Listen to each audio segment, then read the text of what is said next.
O ex-presidente Bolsonaro afirmou não ter plano B para um sucessor na corrida presidencial de 2026 e definiu o governador de São Paulo, Tarcísio de Freitas, como um bom político, mas não excepcional. Bolsonaro afirmou ainda que, assim como ele, tem outros pelo Brasil. Essa questão envolvendo a sucessão de Bolsonaro, meus amigos, é sempre muito polêmica, principalmente quando o Bolsonaro dá uma declaração como essa. Quero começar essa rodada com o Rodolfo Maris, porque o Bolsonaro, podendo enaltecer a figura do Tarcísio, Rodolfo, falar que ele é o cara, que ele é preparado, enfim, falar ele é bom, mas não é excepcional. Como você enxerga essa declaração do ex-presidente? Nelson, boa tarde meus amigos de bancada, boa tarde a vocês que estão em casa também.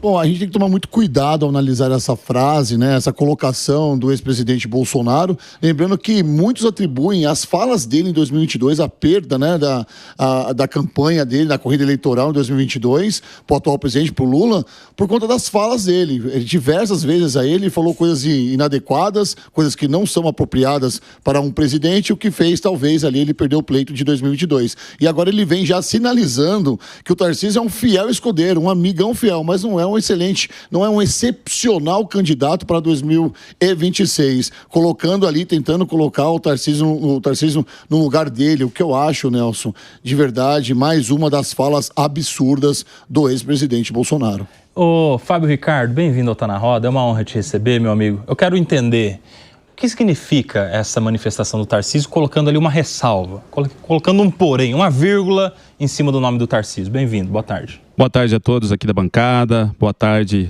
ao pessoal aí de casa, ao todo o interior paulista, especialmente.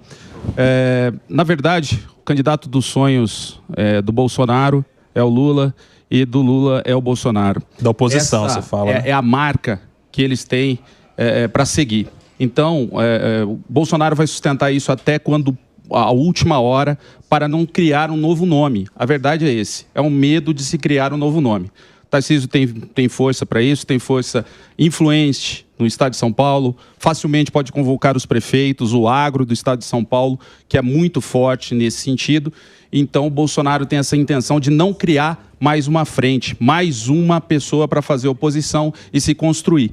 Então, o Bolsonaro está segurando isso, é uma postura estratégica política dele, não deixar o Tarcísio crescer. E o Tarcísio, ele deu as caras em relação inclusive ao seu posicionamento na manifestação do Rio de Janeiro.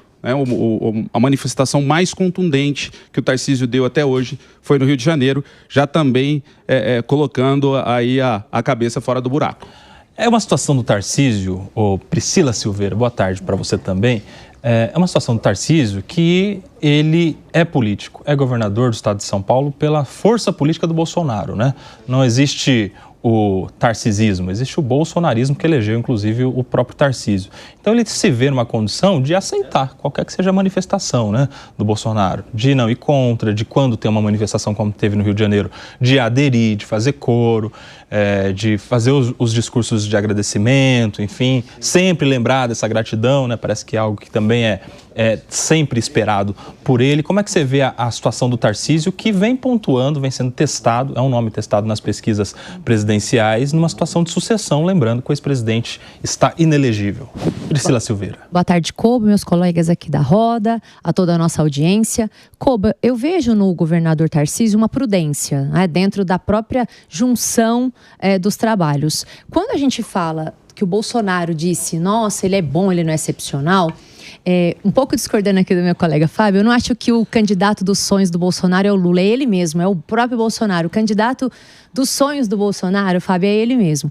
E eu acho que ele mantém essa ideia de que ele possa vir a ser candidato para que as pessoas que são daquela ala mais bolsonarista, né, não saiam, não deixem essa polarização existente que é o eleitor do Bolsonaro. Então, eu até acho justificável ele dizer que ele ainda se mantém presidente, né? Porque por uma questão de tática, se ele começar falando assim, o meu candidato vai ser o Tarcísio, eu acho que haveria um rompimento dessa ala mais conservadora, essa ala que segue o Bolsonaro, sabe, Koba? E aí, o que acontece? Quando ele coloca o Tarcísio como bom e não excepcional, aí aqui neste ponto eu acho que ele iguala os outros possíveis presidenciáveis. Por exemplo, o Zema, sim, por exemplo, o Caiado. Ele não quis dizer que ele é melhor um pouco que os outros, né? Então eu acho que ele dá uma igualada, dizendo assim, ele é bom. Pode ser que seja ele, mas por enquanto sou eu. E até num outro momento ele disse, não há outro candidato, o candidato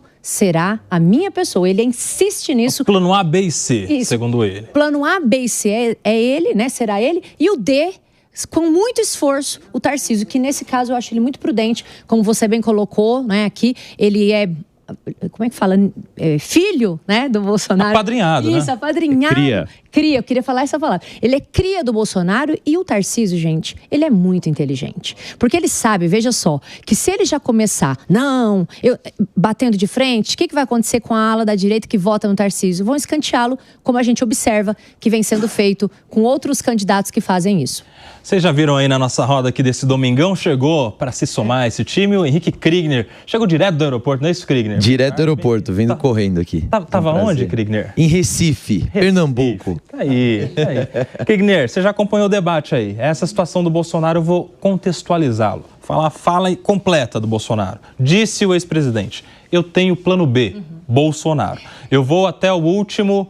Vamos lá, TP, eu vou até o último... Deixa eu pegar aqui que daí eu leio tudo para vocês. Eu tenho o plano B, Bolsonaro. Eu vou até o último momento buscar pela minha possibilidade de disputar a eleição. Tarcísio é uma excelente pessoa, fenomenal gestor e um muito bom, não vou falar, excepcional. Um bom político, assim como tem outros nomes pelo Brasil. Mas tem também o Caiado, o Jorginho Melo, outras pessoas que não estão no cargo executivo, mas despontam. Bons parlamentares por aí. Quer dizer, ele pulveriza o Tarcísio no meio de muitos outros. Bom, mas não excepcional. Eu acho, na verdade, boa tarde, Koba, boa tarde aqui todos os colegas e os que nos acompanham também. Eu acredito que é uma fala muito acertada, muito prudente, na verdade, do presidente Bolsonaro, justamente porque ele traz, como a professora Priscila trouxe aqui, um senso de igualdade entre todos aqueles que estão aí caminhando, meio que pleiteando o cargo. Embora o próprio governador Tarcísio já tenha repetidas vezes dito que ele não vai ser esse candidato, que ele é candidato à reeleição ao governo aqui do estado de São Paulo, mas o presidente Bolsonaro agora o trata com essa igualdade. Dessa maneira, ele consegue ali continuar conversando.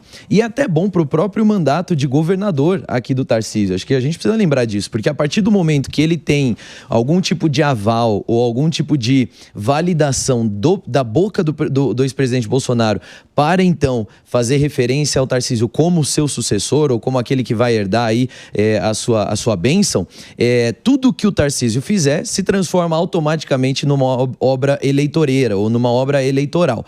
Se isso já é colado nele, mesmo sem ele ter essa bênção final do Bolsonaro, imagina só se ele tivesse com tanto tempo que nós temos ainda para as eleições, com tudo que está acontecendo envolvendo o STF, com tudo que está acontecendo envolvendo o Congresso Nacional também e diferentes outras lideranças políticas do nosso país. Então, nesse momento, eu acredito que o presidente Bolsonaro ele acerta muito e é bem prudente quando ele fala uma coisa dessa. Agora, Bolsonaro e Tarcísio, eles conhecem muito bem a lealdade que existe no relacionamento deles. Lembrando, meu querido Fábio, que o Bolsonaro está inelegível por força de decisão da Justiça Eleitoral, recorre ao STF com poucas chances de reversão, segundo a opinião de alguns juristas. Para ele mesmo, há uma grande esperança, até pela mudança de composição no TSE, que haverá na próxima mudança, né, dos que representam ali as cadeiras do STF, principalmente esses que são agora Nunes Marques e André Mendonça, que por ele foram indicados. Como é que você vê a situação do Bolsonaro? Tem chance dele estar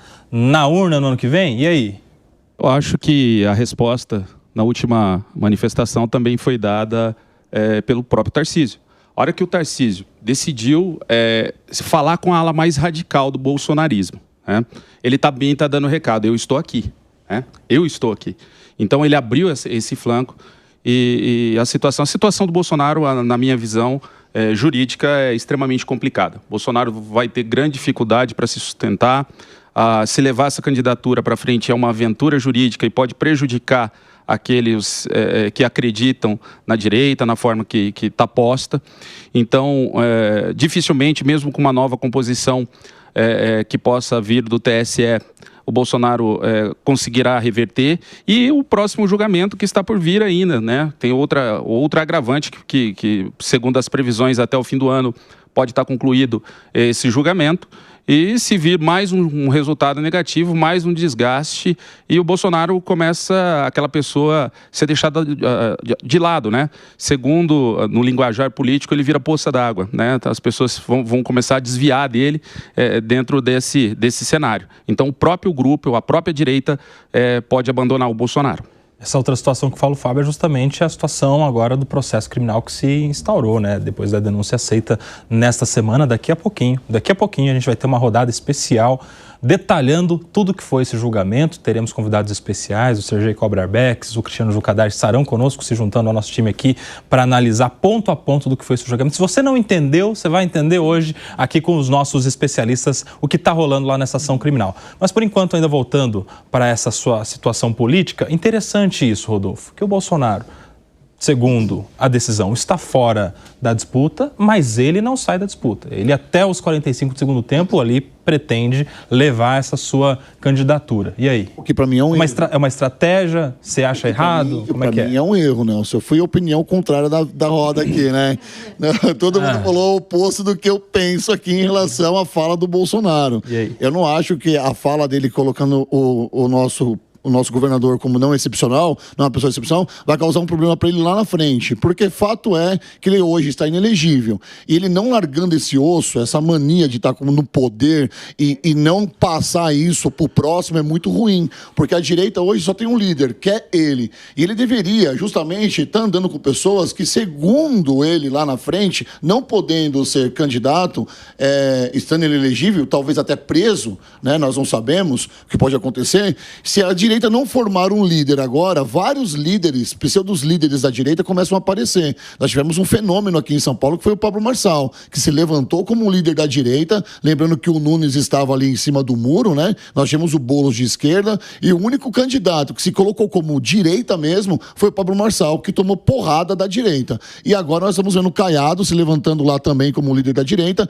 que também vai levar porrada. Ou seja, qualquer um que se mostrar candidato para 2026 que não seja o Bolsonaro da direita vai levar porrada. E o Bolsonaro faz questão de fazer isso, o que para mim é uma estratégia muito errada, porque se nós não formarmos agora um líder de direita para a próxima eleição, a direita vai mais uma vez sucumbir à esquerda. Então, mas aí é que tá. É errado ele se manter na figura de líder, na figura de candidato, mas e se ele elege alguém? Se agora, faltando um tempo, ele fala, não, vai ser o Tarcísio, eu não posso, mas ele vai, ele me representa tudo que eu penso. Você não coloca também esse sucessor num pedestal para levar pedrada e ser desgastado até as eleições? E aí? Então, mas a grande questão é, o Tarcísio, por exemplo, o nosso querido jurista falou muito bem que ele lá no Rio de Janeiro foi a primeira vez que ele se mostrou pro Brasil, tá? Ele não tinha saído ainda de São Paulo, ele estava uma coisa bem regional, foi a primeira vez que ele falou com outra entonação sobre as nuances da política. O Tarcísio sempre foi o cara do compliance, o cara do meio, o cara que sabe gesticular, que sabe falar.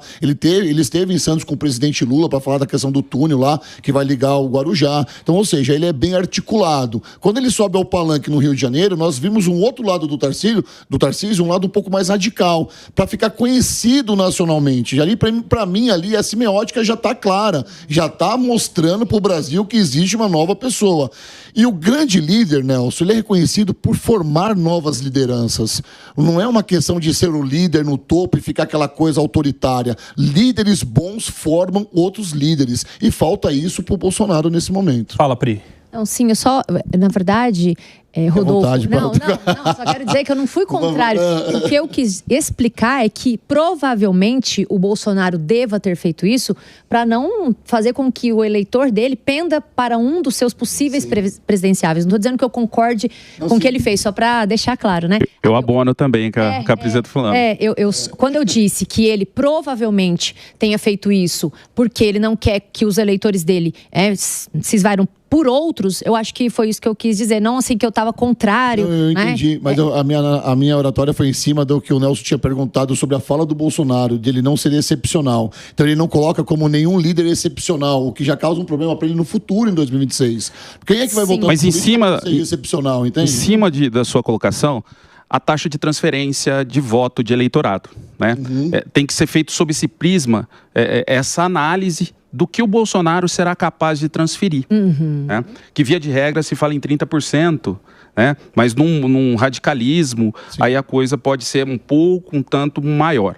Mas também a fala do Tarcísio também trouxe fatores negativos. Sim, em relação à própria eventual candidatura dele, o radicalismo dele e a fala em relação aos ministros do STF. Isso pode trazer problema. Segundo as interlocuções, ele tem interlocução com o Supremo, mas isso acabou por abalar essa imagem dele perante o Supremo. Então quero saber, Kriegner, qual que é a melhor estratégia do ponto de vista aqui das diferenças ideológicas? Em que grau do espectro da direita estão Bolsonaro e Tarcísio? O que seria melhor? O Tarcísio abraçar o bolsonarismo, fazer coro às mesmas críticas, inclusive, as críticas pesadas, e consolidar esse público como seu? Ou ele, diferentemente, fazer um aceno a novos possíveis votos aqui mais no centro, que são os votos que fazem a diferença? Porque, sendo o Tarcísio, no meu ponto de vista, imagino, quero saber a sua opinião, sendo o Tarcísio inteligente, como disse a Priscila, se ele fazendo o coro ou não, ele aderindo ou não, o discurso mais radical, esses votarão nele. Não vão votar no Lula, ou no indicado do Lula, né? Não vão votar em quem está do outro espectro. Então ele garante, mesmo que com alguns insatisfeitos, alguns que tenham ali a sua insatisfação com a certa omissão ou não do Tarcísio. E, por outro lado, ainda conquista um público mais moderado. Você não acha que é uma estratégia acertada do ponto de vista de garanto esses, mesmo que com insatisfeitos, e busco novos votantes, novos eleitores? E aí? Koba, O centro faz a diferença na votação, não faz? Por isso que o Kassab está ali no secretariado, né? Acho que ele cumpre um papel importante nisso, mas eu diria que, na verdade, a questão não é tanto se o Tarcísio vai ser mais à direita ou mais ao centro. Quando a gente está vendo esse momento, acho que a gente precisa decifrar um pouco os eventos que estão acontecendo por aí. Quando o Tarcísio traz uma crítica à maneira como o STF tem lidado com a questão do 8 de janeiro, isso perpassa bolsonarismo, perpassa a direita, perpassa a esquerda, e isso é uma questão de cunho até humanitário, quando se volta aí para essas questões envolvendo as penas abusivas, né? A dosimetria aí das penas jurídicas. Então, quando ele vai falar sobre isso, ele não está falando sobre quão mais bolsonarista eu posso ser. Ele entra no papel não só de governador, mas também como cidadão, para trazer um tom humanitário para isso. Quando ele traz críticas também ao processo que está acontecendo agora, e a gente vai falar disso na pauta, tem muita coisa que também fere o próprio devido processo legal. E nisso ele também faz um apelo que é para além do bolsonarismo. Então, a gente tentar colar esse rótulo nesse momento, eu acredito que não é bem por aí, porque aquilo que o Tarcísio tem feito, e acho que aí vem o brilhantismo do papel do Tarcísio, tem justamente sido esse. Ele tem se posicionado por aquilo que é o correto.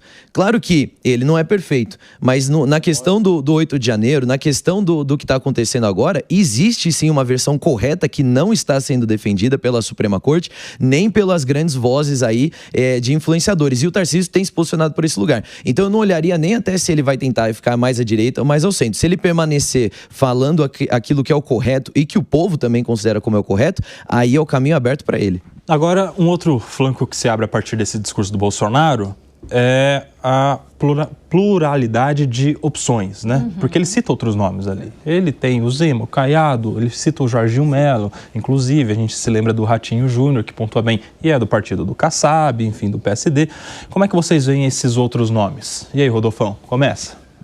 Muito difícil avaliar os outros nomes. Eu vou pegar carona aqui nas últimas falas do Kriegner, né, cara? Quando você abre uma chancela assim, fica muito difícil. Nós somos regionais, né? A gente acompanha muito o Tarcísio aqui, tudo que ele fala, a complacência com que ele respeita os outros partidos, os outros políticos, e não se mostrando ainda como um possível candidato, mostra talvez o equilíbrio psicológico que ele está tendo agora para essa corrida eleitoral que já começou.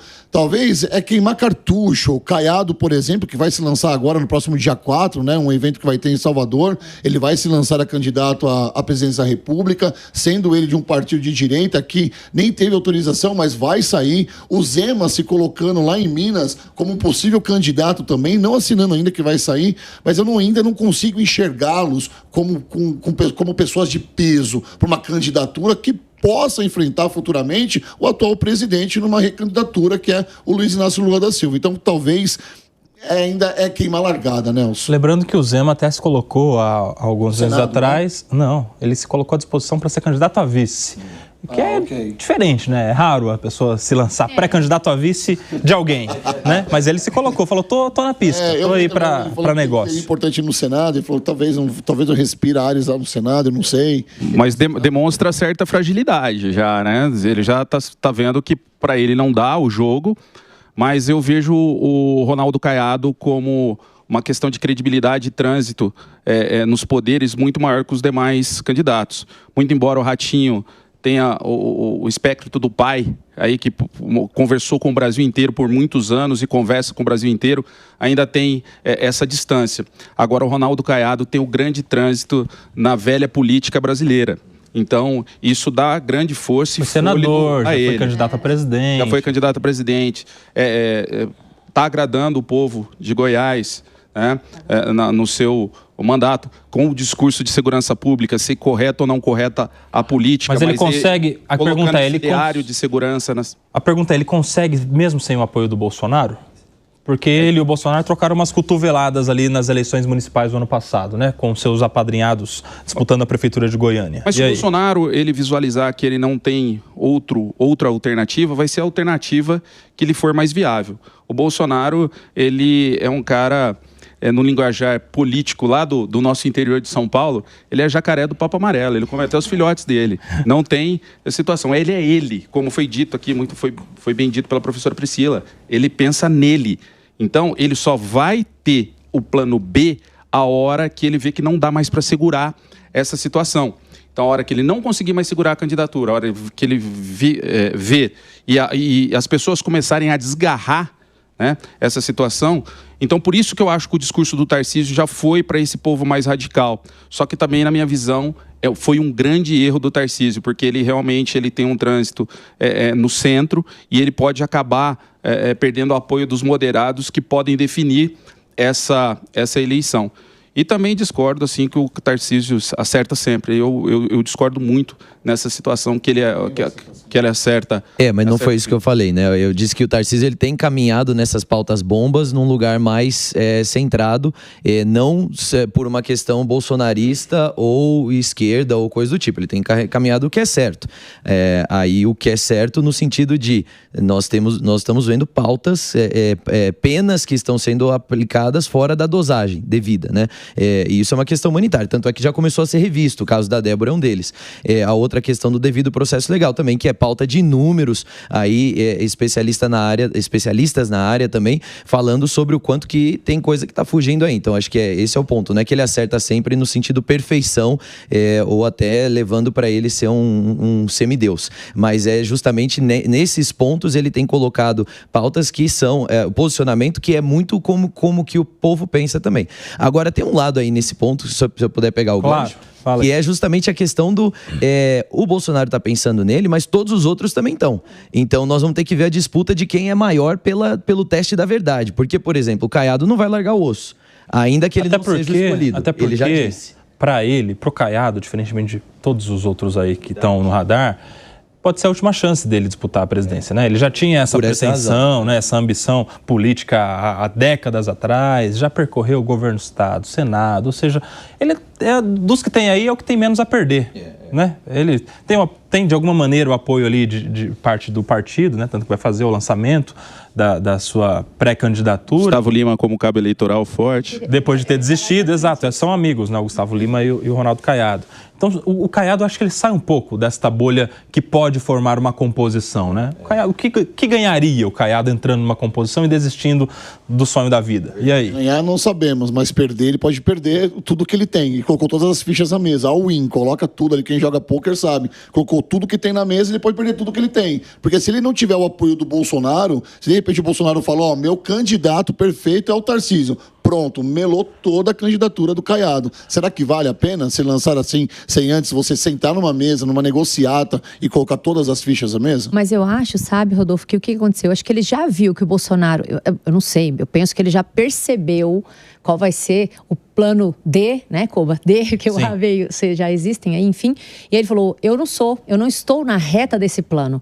Não estando eu na reta desse plano, eu vou criar o meu plano. Então eu acho que o all-in dado por ele vem exatamente nesses moldes, que ele já deve ter visto, né, ainda que minimamente, que ele não está nessa reta num primeiro momento. E eu também acho que não, tá? Deixa aqui registrado o meu comentário. E aí, o que ele fez? Olha, e nesse ponto eu acho que ele foi inteligente. Ele não tem um viés, como você disse, ele é regional, assim como os outros que nós trouxemos aqui. E ele não tem nível nacional de conhecimento. Sim. Goiás, realmente, ele é muito bem quisto, isso eu afirmo, né? Eu vivo em Goiás, o pessoal adora mesmo ele, até que na totalidade, quase a maioria. Mas ele não é conhecido como ou como são os outros, ou alguns dos outros, no Brasil inteiro. O que ele fez? Ele juntou com o Gustavo Lima, e não estou dizendo que foi bom, nem que foi ruim, mas deu uma visibilidade para ele, né? Ainda que mínima, porque as pessoas passaram a comentar e a buscar. Quem é Caiado? Quem vai ser vice? Vai ser presidente? E eu acho que nem de longe o Caiado abriria mão pro Gustavo Lima sair presidente, ele vice, como assim quis o Zema, né? Nem de longe mesmo. Então eu acho que nesse ponto o Caiado foi inteligente de pegar, né? De se unir com alguém que tem popularidade, muito embora a popularidade não traga, a gente não pode afirmar que ele tenha 24 milhões de seguidores e que esses 24 milhões de seguidores sejam de fato votantes, né? Mas eu acho que ele tem saído à frente e uma coisa que eu achei inteligente, ele vai fazer o lançamento da sua candidatura em Salvador, ou seja, já saindo da linha, né, do seu eleitor. Então ele já está fazendo, é como se fosse o War, já que a gente está falando de jogos, né? Você falou do all-in, o War, ele falou, bom, eu já tenho a maioria aqui em Goiás, vamos ali do ladinho? E aí ele vai para Salvador agora, como você bem disse, dia 4 de abril, para poder expandir devagarzinho, para poder trazer outros, né, na verdade, buscar outros eleitores nesse sentido. Nós estamos tratando só da direita, né? E a escolha também do candidato da direita vai passar em quem será o candidato da esquerda. E quem será? Já fala aí. Quem será? E aí? Já faz a sua aposta. Não é o Lula? E aí? É o Lula, mas também a gente não pode descolar, o julgamento também trouxe notoriedade ao Flávio Dino, né? Mas o Flávio Dino é ministro do STF, cargo vitalício. Ele pode abandonar. Por que ele tá jogando truco aí? Total. Ele pode abandonar.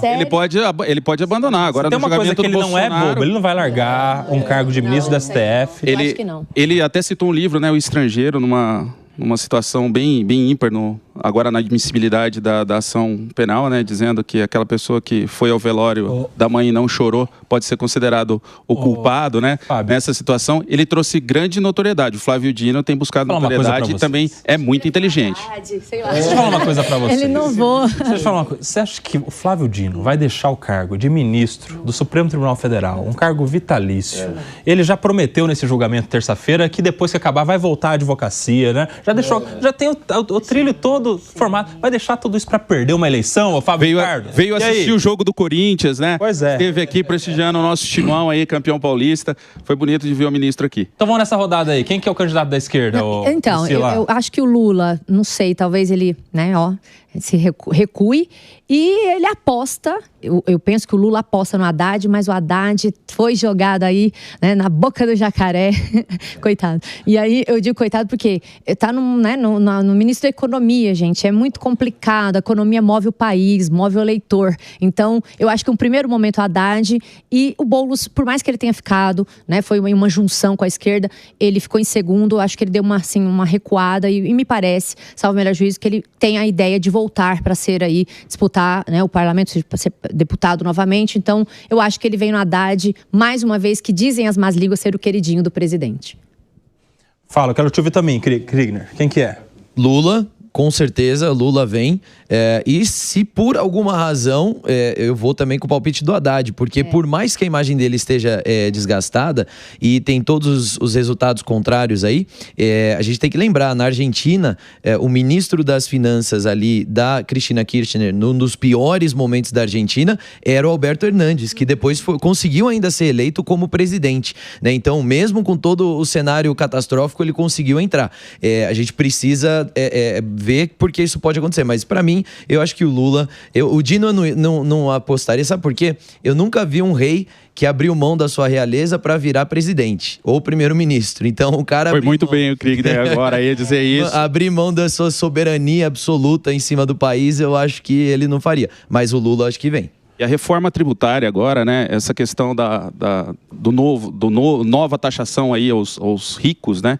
A qual está sendo posta pelo Haddad, é uma forma de capitanear um eleitorado, inclusive de uma forma muito grande, trazer um capital político para o Haddad maior a nível nacional. Também concordo com vocês, eu acho que o Flávio Dino é um bom nome da esquerda, mas eu ainda acredito também que o presidente Lula é o candidato, ele vai sair, vai depender muito da questão como ele vai estar, a idade avançada, né? Uma campanha presidencial é desgastante. Nós notamos que todos os presidentes que saem desgastados fisicamente, todos eles que passaram saem desgastados. Então eu acho muito importante, mas eu gostei do seu posicionamento aí.